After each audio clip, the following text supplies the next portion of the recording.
ఈజీగా కాకరకాయ కర్రీని ఎలా చేయాలో చూసేద్దాం పదండి. ముందుగా కాకరకాయలను ఇలా ఉప్పు నీళ్ళలో కడుక్కొని పెట్టుకోవాలి. ఆ తర్వాత ఎర్రగడ్డలన్నీ ఇలా కట్ చేసుకొని పెట్టుకోవాలి. అందులోకి మనము కొబ్బరి, ఎల్లిపాయ ఇలా గ్రైండ్ చేసుకొని పెట్టుకోవాలి. తర్వాత మనం ఒక ప్యాన్ తీసుకొని అందులోకి ఆయిల్ వేసి ఆవాలు, జీలకర్ర వేసుకొని కొంచెం వేపుకోవాలి. ఆ తర్వాత అందులోకి మనము కరివేపాకు వేసుకొని అలానే కట్ చేసుకున్న ఆనియన్స్ అన్ని వేసుకొని కొంచెం ఉప్పు, పసుపు వేసుకొని దూరగా వేయించుకోవాలి.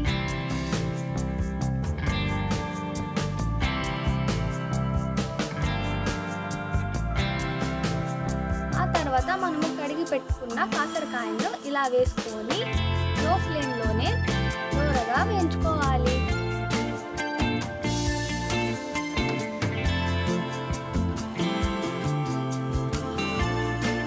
తర్వాత మనం కట్ చేసుకున్న టమోటాలు వేసుకొని ఇలా కలుపుకోవాలి.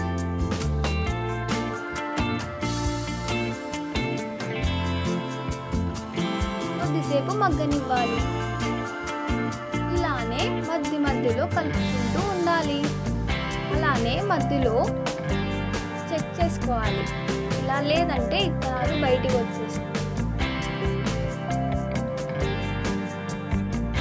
ఆ తర్వాత అందులోకి 1 టేబుల్ స్పూన్ ధనియాల పొడి వేసుకొని అలానే మనము గ్రైండ్ చేసి పెట్టుకున్న కొబ్బరి పొడిని వేసుకోవాలి.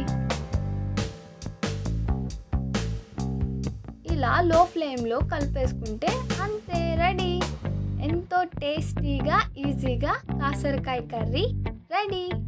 మీకు ఈ వీడియో నచ్చినట్లయితే లైక్ చేసి, షేర్ చేసి, సబ్స్క్రైబ్ చేయండి. మర్చిపోకండి. బాయ్.